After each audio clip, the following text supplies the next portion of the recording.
El muro de Berlín, parte del telón de acero que divide a Europa en dos mitades.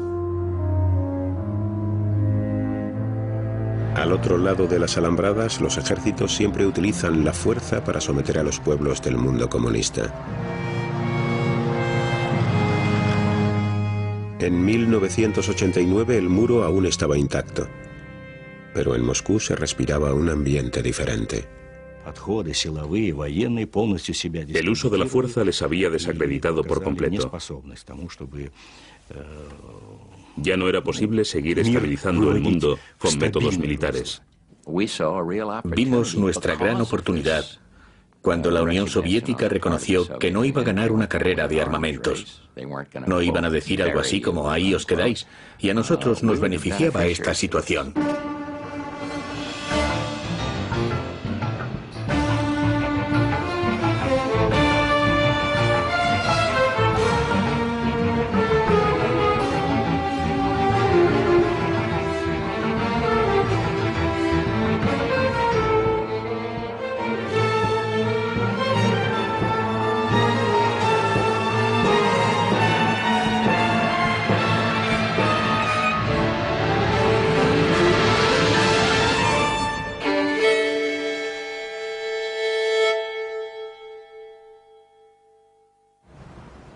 Diciembre de 1988.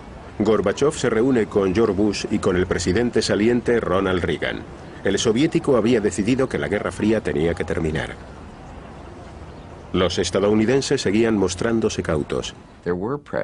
Gorbachev estaba presionado por su derecha, por decirlo de alguna manera, por los militares de su país y Dios sabe por quién más. En definitiva, por quienes no deseaban ver la rapidez de este cambio. En 1989, Gorbachov estaba decidido a aflojar el control que la Unión Soviética ejercía sobre las naciones del bloque comunista.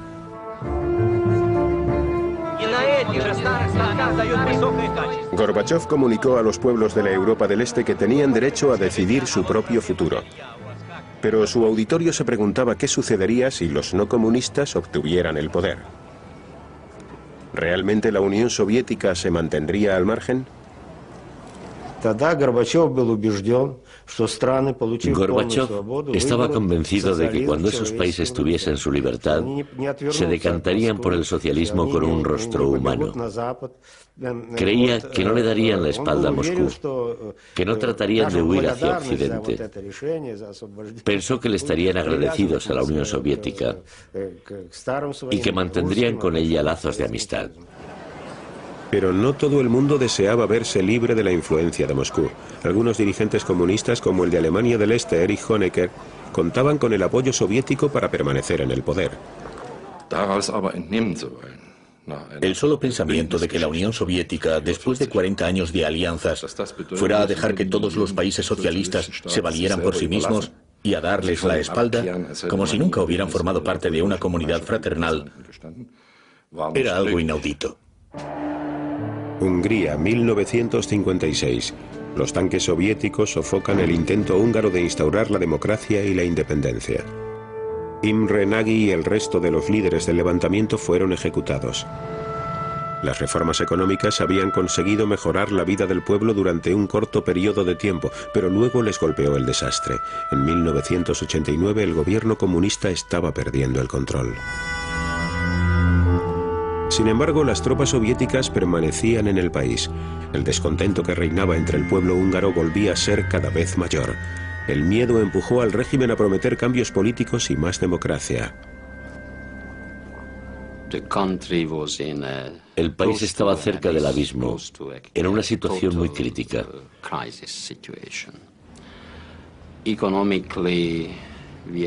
Económicamente hablando, en aquella época habíamos acumulado una enorme deuda. En lo que a la política se refiere, las personas clave dentro del país habían comprendido que no había manera de conseguir una vida mejor reformando el modelo socialista. En marzo de 1989, el primer ministro Nemeth visitó Moscú. Los dirigentes húngaros estaban planeando unas elecciones libres en las que participarían varios partidos. Pero ¿sería esto demasiado para Gorbachov? Le dije, En estos momentos no sé cuándo celebraremos las primeras elecciones.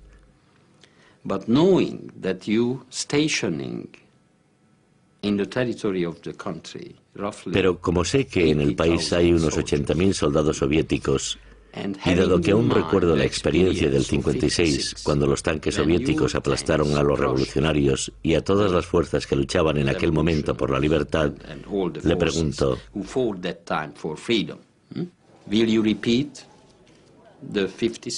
¿van a repetir el episodio del 56 o no?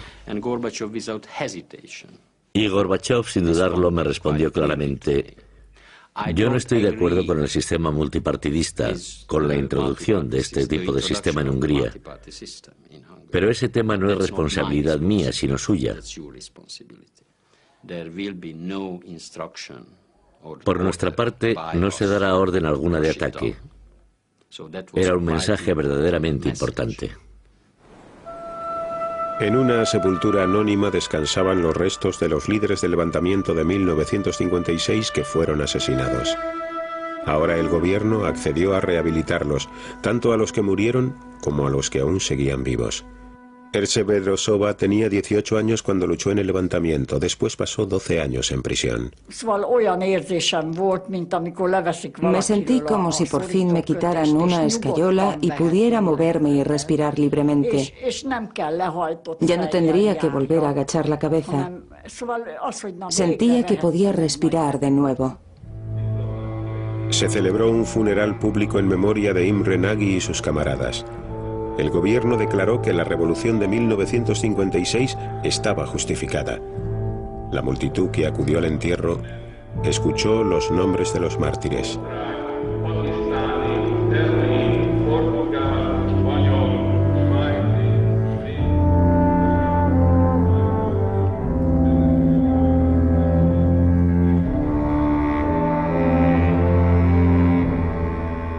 I was stunned to see that on that list young boys. Me quedé atónito cuando escuché que entre los detenidos y encarcelados había jóvenes de 14 o 15 años. 16 years old. And they waited till they celebrated their 80th birthday. Y que habían esperado a que cumplieran los 18 And next morning para asesinar a algunos de ellos.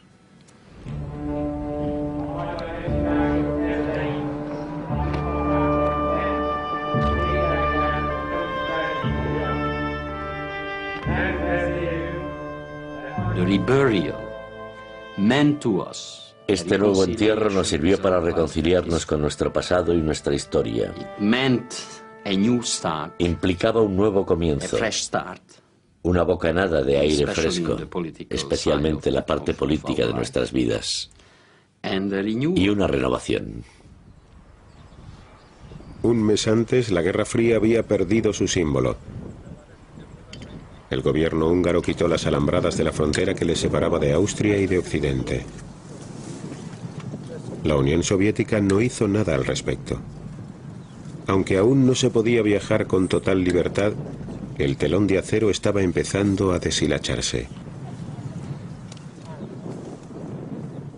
I refused to give to the Home Minister money in that year's Me budget. negué a concederle al ministro del Interior dinero en el presupuesto anual para renovar y acondicionar el viejo sistema de las alambradas.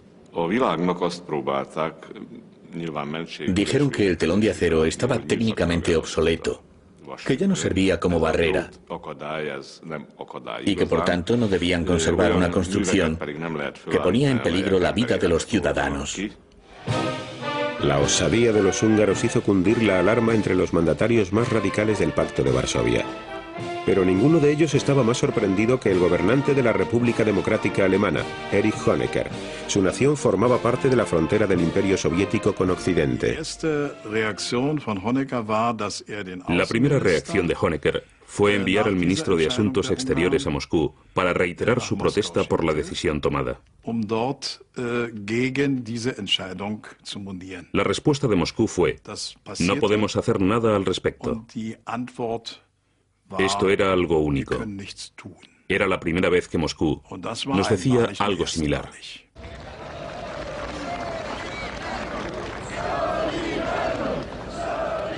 Los polacos, al igual que los húngaros, estaban rompiendo con el sistema comunista. Ante la inminente ola de huelgas convocada por Solidaridad, el movimiento de la oposición, el régimen se había rendido. Sabía que el sistema comunista estaba acabado.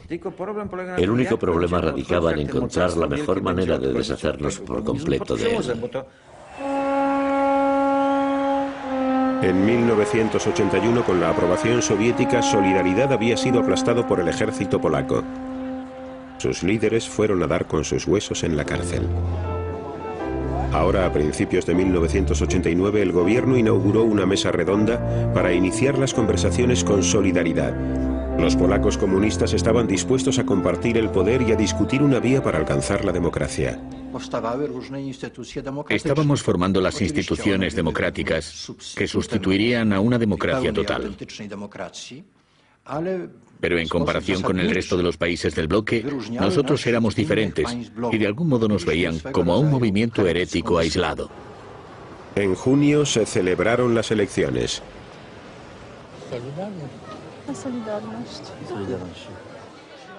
Y los resultados trajeron una sorprendente derrota para los comunistas. Solidaridad obtuvo 99 de los 100 escaños del Senado. En pocas semanas, por primera vez en el bloque soviético, tomó posesión de su cargo un primer ministro anticomunista. Cuando supimos la opinión de Gorbachov sobre la reforma, comprendimos que no se opondría a nuestras modificaciones, y eso era muy importante para nosotros. En la cumbre del Pacto de Varsovia, los líderes estaban divididos. Tanto Honecker como el jefe de Estado rumano Nicolae Ceausescu estaban preocupados por los acontecimientos que tenían lugar en Polonia y en Hungría. Honecker y en especial Ceausescu estaban en contra de nuestras reformas. En una ocasión celebramos una reunión con él en su residencia situada a las afueras de Bucarest. Él, su esposa, Raisa y yo discutíamos sobre un tema. Pusimos tanta pasión en nuestros argumentos que nos exaltamos.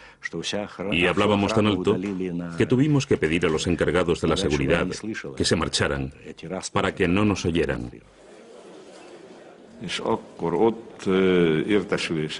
Según teníamos entendido, Ceausescu de Rumanía, Jakeš de Checoslovaquia y Honecker estaban organizando una especie de conspiración. Querían convencer a Gorbachov de que volviera a intervenir en Polonia y Hungría. Sostenían que esas naciones ya habían sobrepasado el límite de lo aceptable en los países socialistas.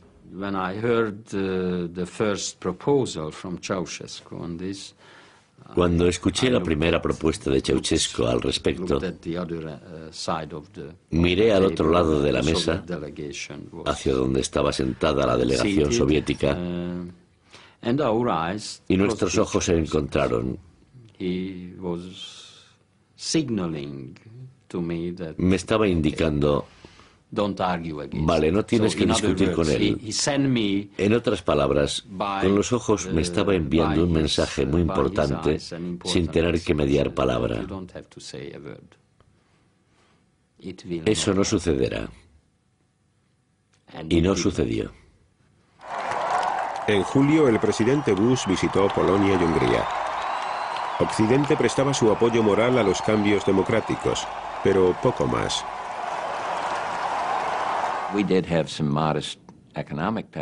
Teníamos algunos modestos paquetes económicos para ambos países, pero tampoco queríamos bombear dinero a un pozo sin fondo.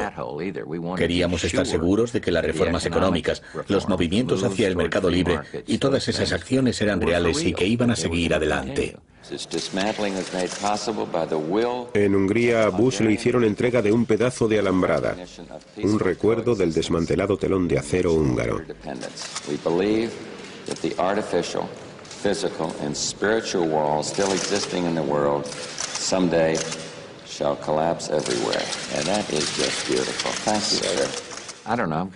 No sé, de todos modos yo me emociono con facilidad.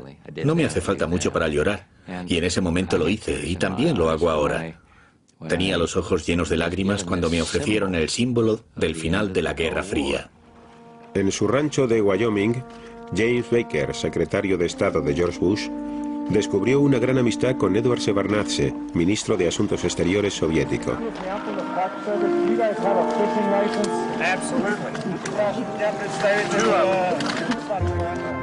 Baker confirmó a Shevardnadze que los Estados Unidos tratarían con sumo cuidado la situación en Europa del Este y que no tratarían de explotar los problemas soviéticos en ese rincón del mundo. En Jackson Hole lo que se consiguió fue una atmósfera de confianza. De hecho, para todos los miembros del gobierno estadounidense resultaba muy importante que ayudáramos en la medida de lo posible a Gorbachev, a Shevardnadze y a los reformadores de la Unión Soviética para tener un final sin sobresaltos. La Guerra Fría no debía terminar con un quejido porque eso podría llevar a una explosión. Ya por aquel entonces, en la China comunista, una oleada de peticiones a favor de los derechos humanos y de la democracia había terminado en tragedia. En la plaza de Tiananmen, en Beijing, tanques y soldados habían arremetido contra los pacíficos manifestantes y los habían asesinado.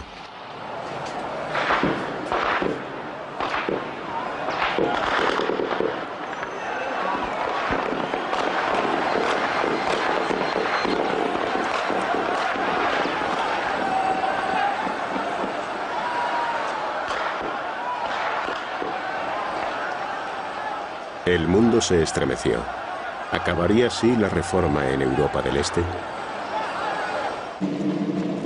En la República Democrática Alemana, Erich Honecker expresó su admiración por la solución china a la protesta política. Honecker se negó a admitir que algo fallaba en su propio sistema.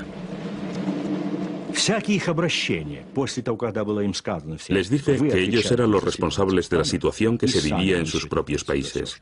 Vosotros decidís qué reformas necesitáis. Nosotros necesitamos la perestroika.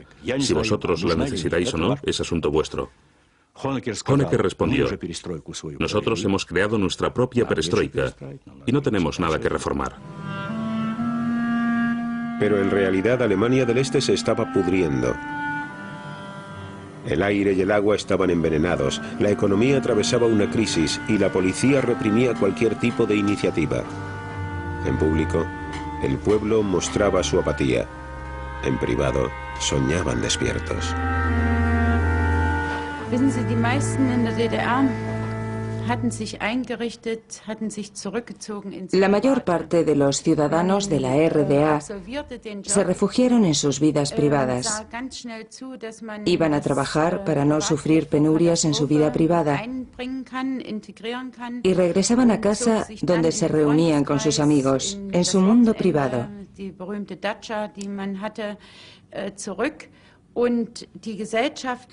Allí criticábamos a toda la sociedad, pero solo ante personas de absoluta confianza.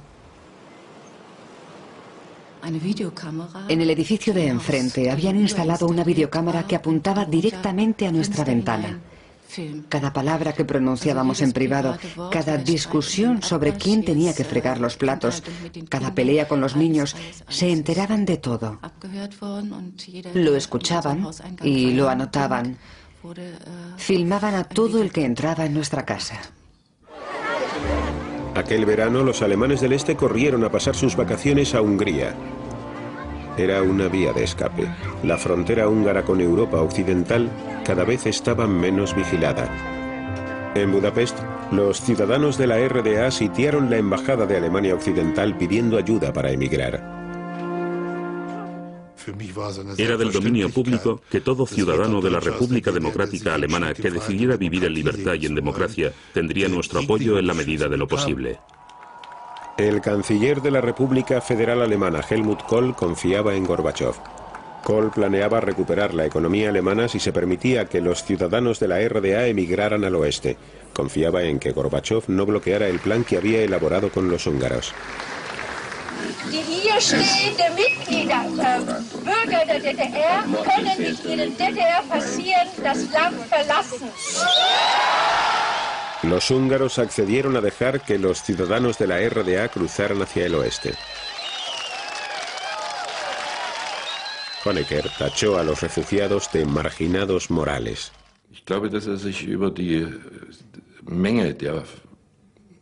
Creo que sintió una mezcla de enojo y desprecio absoluto por esas masas de ciudadanos,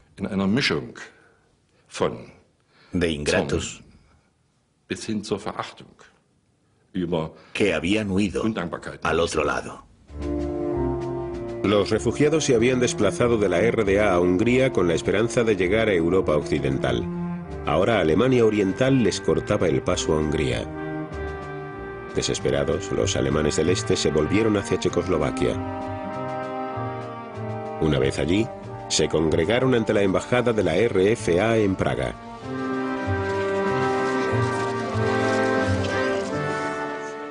No teníamos ninguna perspectiva de futuro. No quería ver a mis hijos crecer bajo esa represión. No solo se trataba de que no pudiéramos viajar, eran pequeñas cosas de todos los días.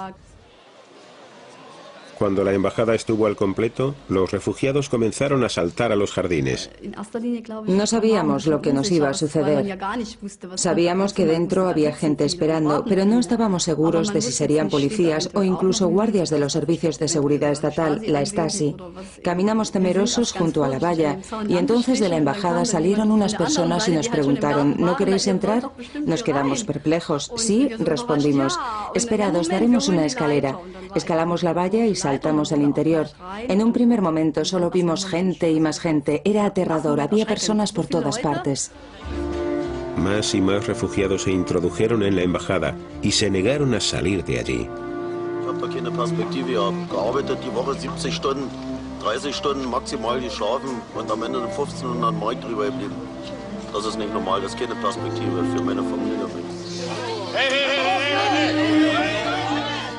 Los esfuerzos de la policía checoslovaca por frenar la avalancha resultaron infructuosos.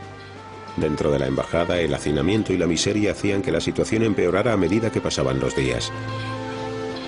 Los dos gobiernos alemanes, oriental y occidental, estaban a punto de perder la cabeza. El ministro de Asuntos Exteriores de Alemania Occidental, Hans-Dietrich Genscher, se desplazó a Praga. Presionado por el gobierno soviético y por el de su país, Honecker consintió en un plan para salvar su imagen.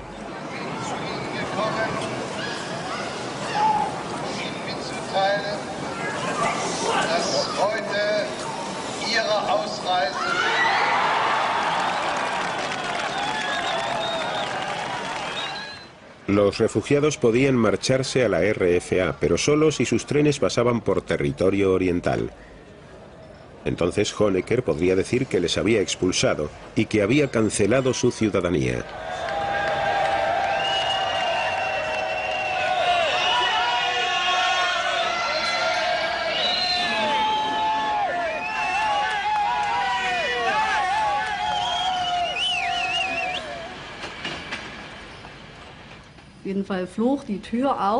El tren se detuvo. Dos hombres abrieron las puertas. Buenos días, somos de los servicios de seguridad nacional y estamos aquí para recoger sus tarjetas de identidad. Nunca olvidaré cómo tuvieron que agacharse para recoger los documentos, pues la gente se los tiró a los pies. Todos pensamos: aquí tenéis vuestras tarjetas, ya no me podéis amenazar. Fue una experiencia muy satisfactoria. De vuelta a Praga, una nueva ola de refugiados asediaba la valla de la embajada.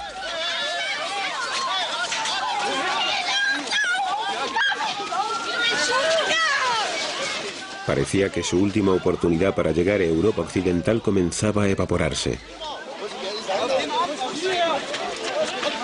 Unos días después, otras 7.000 personas saltaron a los jardines de la embajada. No obstante, otros ciudadanos de la RDA decidieron quedarse y protestar. Las iglesias luteranas eran el refugio de un movimiento de oposición al régimen. Inspirados por Gorbachov, los manifestantes soñaban con transformar Alemania del Este en una democracia. Gorbachov nos infundió grandes esperanzas. En primer lugar, trató de cambiar su país, de la misma manera que nosotros pretendíamos transformar el nuestro, a través de la perestroika, y de llevar a cabo una liberalización gradual. En Leipzig, la policía volvió al ataque. El 4 de septiembre, periodistas occidentales grabaron cómo los policías de los servicios de seguridad estatal, vestidos de paisano, atacaban a los manifestantes.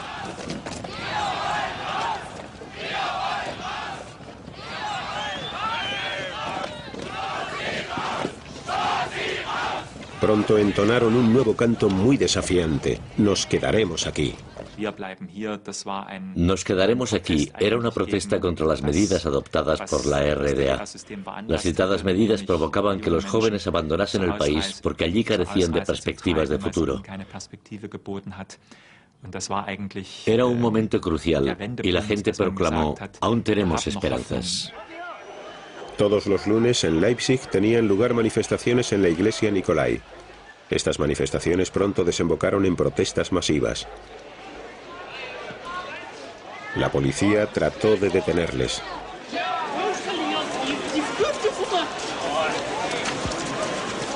Pero el gobierno estaba perdiendo su valor.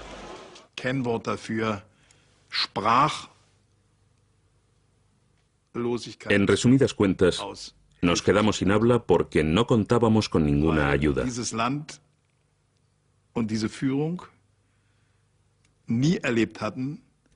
Y además, este país y sus mandatarios jamás habían experimentado un conflicto que se expresara tan abiertamente.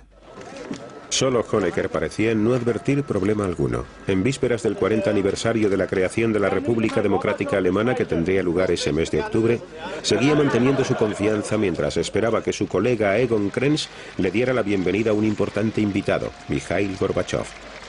La delegación soviética ya sabía que el régimen de Alemania del Este se tambaleaba. Las demostraciones externas de la celebración victoriosa siguieron adelante.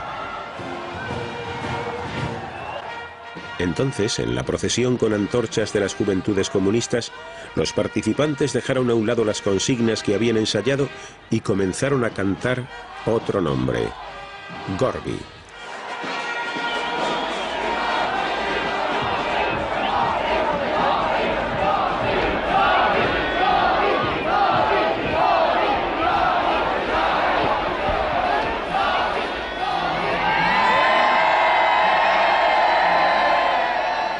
Honecker hizo como si no se hubiera dado cuenta.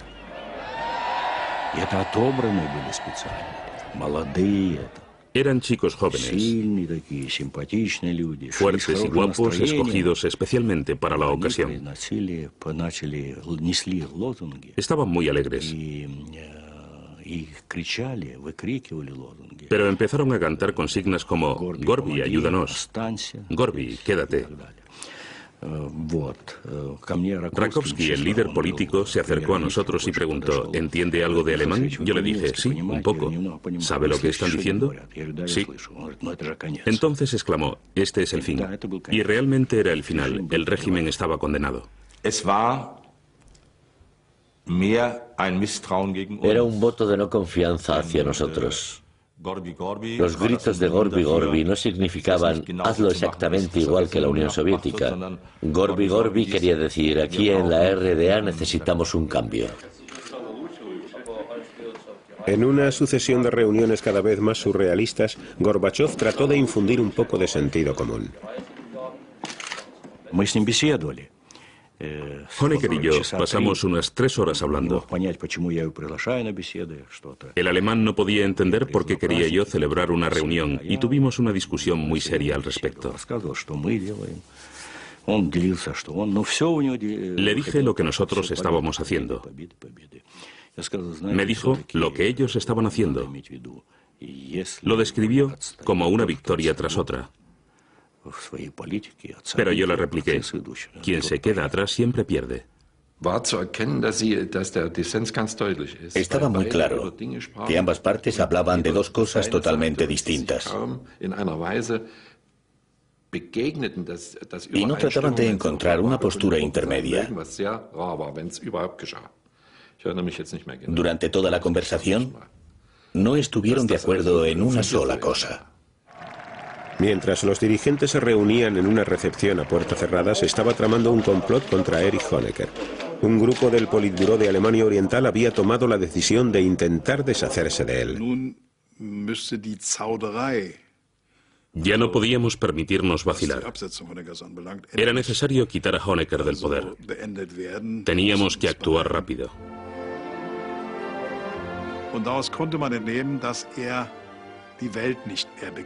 Resultaba evidente que no comprendía lo que estaba ocurriendo. Tenía un enfoque bastante dictatorial de lo que sucedía a su alrededor y no era capaz de hacer frente a la situación. Dass Sie an den Feierlichkeiten aus Anlass des 14. Jahrestages der Deutschen Demokratischen Republik teilgenommen haben. Durante la cena que se celebró y a la que Honecker asistió acompañado de los jefes de Estado del Pacto de Varsovia, el mandatario alemán demostró ser un anfitrión complaciente. Mientras tanto, una multitud hostil se congregaba en el exterior.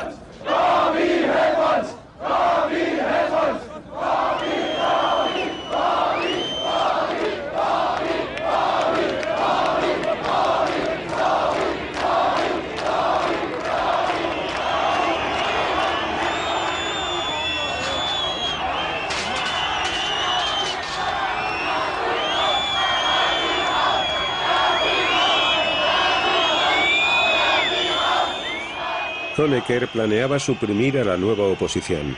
Nadie sabía con certeza hasta dónde iban a llegar. Constantemente nos asaltaban temores de que aplicaran la solución china para resolver el problema y de que llegaran a utilizar las armas. No podíamos ignorar esa posibilidad. A veces, incluso pensábamos que aparecerían los tanques soviéticos. Por la noche continuaron las manifestaciones en Berlín.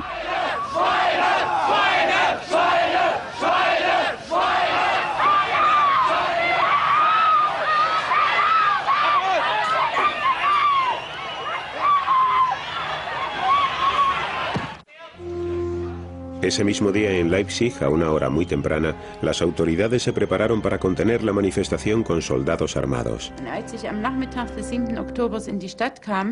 La tarde del 7 de octubre, la policía acordonó toda la plaza. Fue la primera vez que pude comprobar el poder de las fuerzas policiales. Se quedaron juntos con sus cascos, escudos y con esas máscaras cubriéndoles la cara.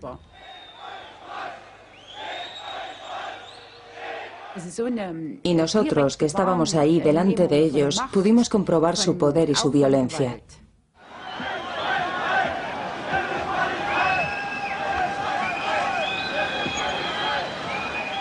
Esa noche la policía cargó sobre los manifestantes y los dispersó.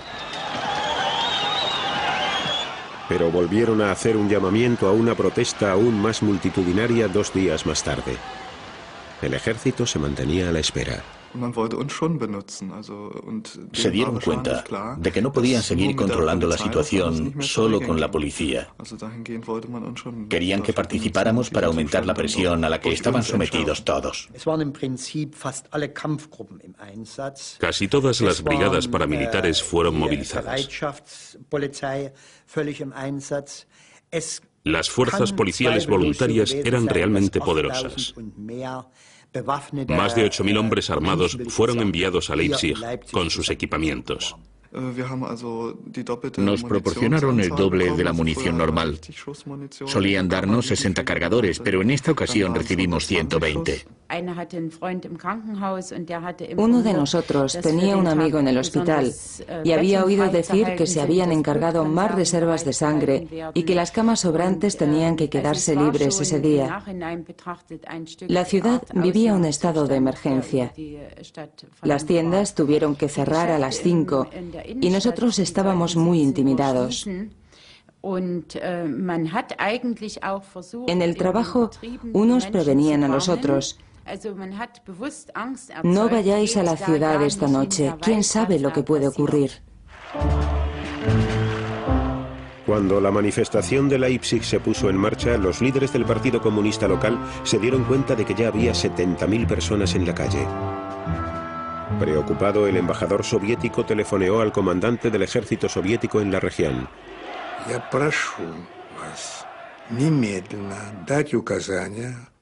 Le exijo que ordene a sus tropas que regresen inmediatamente a los barracones. Eso es lo primero. En segundo lugar, que cesen todas las maniobras. Y en tercer lugar, que cesen todos los vuelos de aviones militares.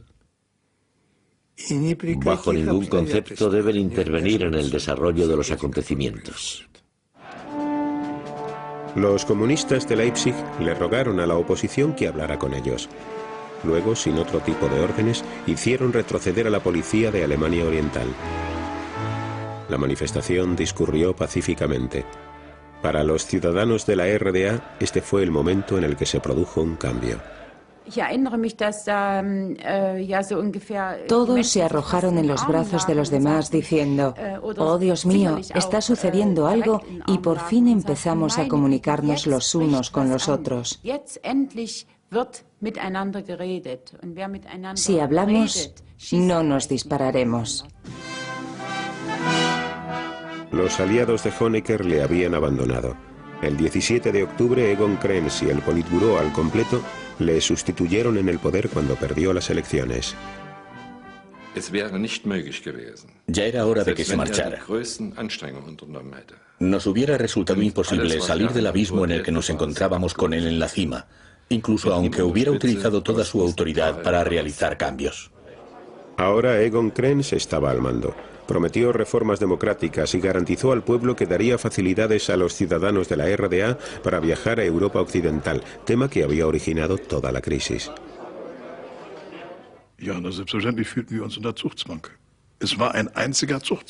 Por supuesto que sobre nosotros existían tremendas presiones. Eran continuas. Pero teníamos que hacer un movimiento. El día 1 de noviembre, Krenz visitó a Gorbachov en Moscú.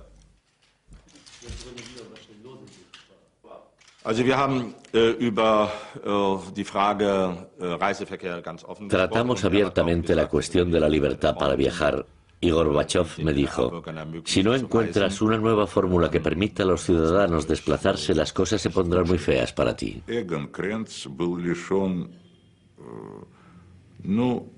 Por desgracia, Egon Krenz carecía por completo de cualidades carismáticas. El pueblo no le aceptaba.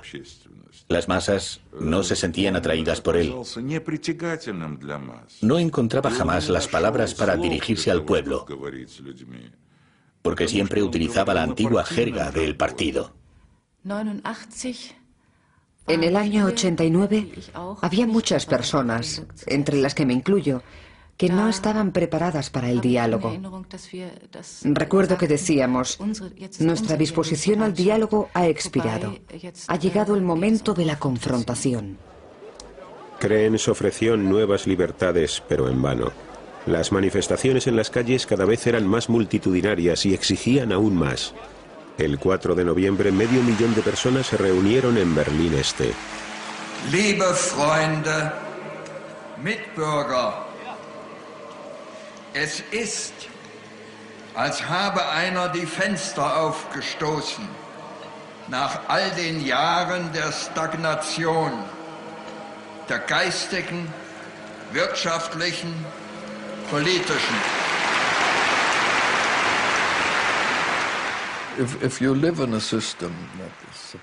Viviendo en un sistema supresivo, no se puede caminar erguido. Hay que ir siempre con la cabeza gacha.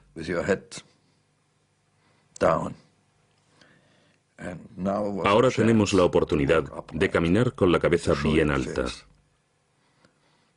y mostrar nuestro rostro y el poder del pueblo.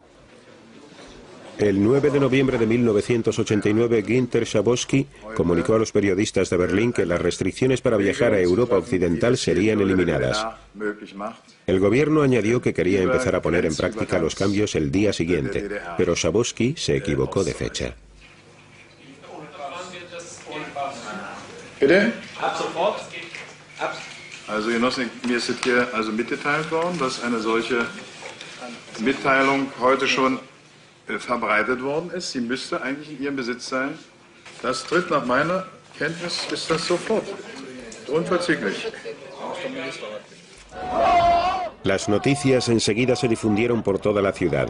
Los berlineses del este se apresuraron a acercarse a los controles situados en el muro para comprobar que estaban realmente abiertos.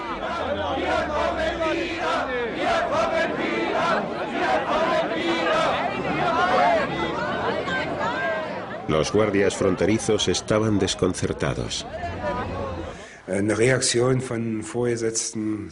No recibimos instrucción alguna de nuestros superiores.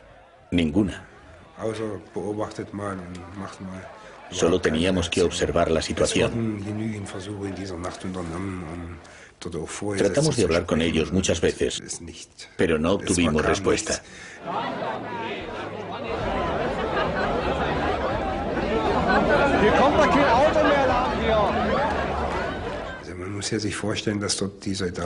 Hay que tener en cuenta que nuestros soldados estaban tan armados ese día como cualquier otro, y tenían una orden.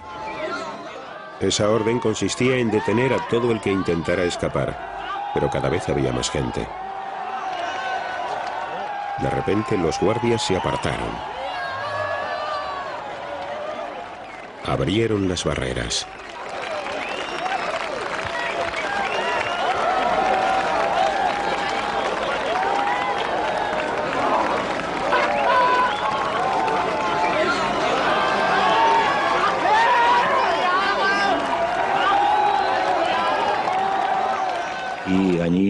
Abrieron las fronteras y no pusieron en práctica ningún tipo de medida de contención. Tampoco me consultaron ni actuaron con mi aprobación.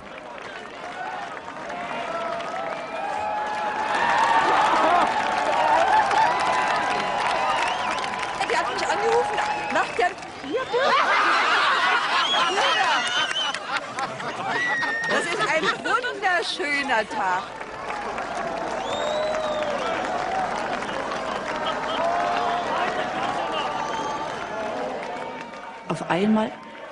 Me encontré en medio de un grupo de personas que aplaudían, pero yo no entendía muy bien por qué. Entonces me di cuenta, estaba realmente en Berlín Oeste y los habitantes de ese lado de la ciudad se habían acercado a la frontera y nos estaban aplaudiendo. Comenzamos a llorar y a abrazarnos los unos a los otros. Incluso ahora, al recordarlo, se me acelera el corazón. Fue un momento muy emocionante. Bekannte, die wollen mal besuchen, die warten uns live vor. Wir wollen mal rüber. Nur mal gucken. Ist traumhaft. Und dann wieder zurück. Wann? Ne, heute irgendwann. Oder, also besser gesagt, doch heute. Wahnsinn! Wahnsinn! Was zu tun? Das ist toll. 28 Jahre, das ist die Stunde. Ich bin sehr glücklich. Los ciudadanos de Berlín Oeste llegaron de todas partes y comenzaron a derribar el muro delante de la puerta de Brandenburgo.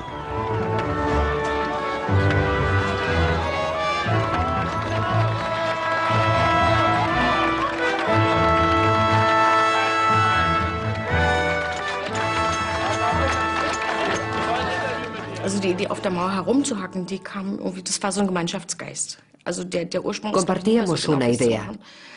Teníamos que deshacernos del muro. Cada uno tenía sus propias razones, diferentes a las del resto. Yo lo hacía porque tenía familia al otro lado a la que no habían dejado salir de allí.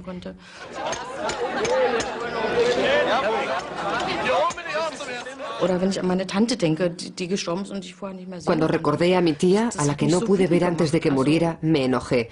Resultaba muy relajante hacer algo contra el muro. Nos ayudaba a desahogarnos. Der Kommunismus ist gestorben. Wir nehmen jetzt mit rüber. Die ist tot. Ja, wir lebt doch noch. Ja, Alter. Aber mit so einer Zähne.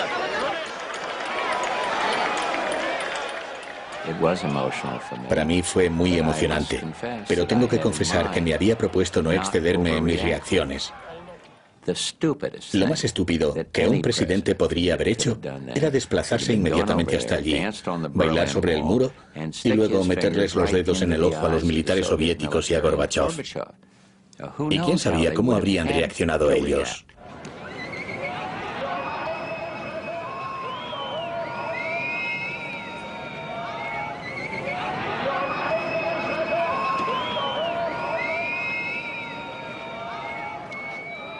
Recibí una llamada telefónica, me contaron lo que había sucedido y les dije, habéis tomado la decisión correcta. ¿Cómo podríais haber disparado a los alemanes que cruzaban la frontera para reunirse con los alemanes que se encontraban al otro lado? Así pues, la política tenía que cambiar.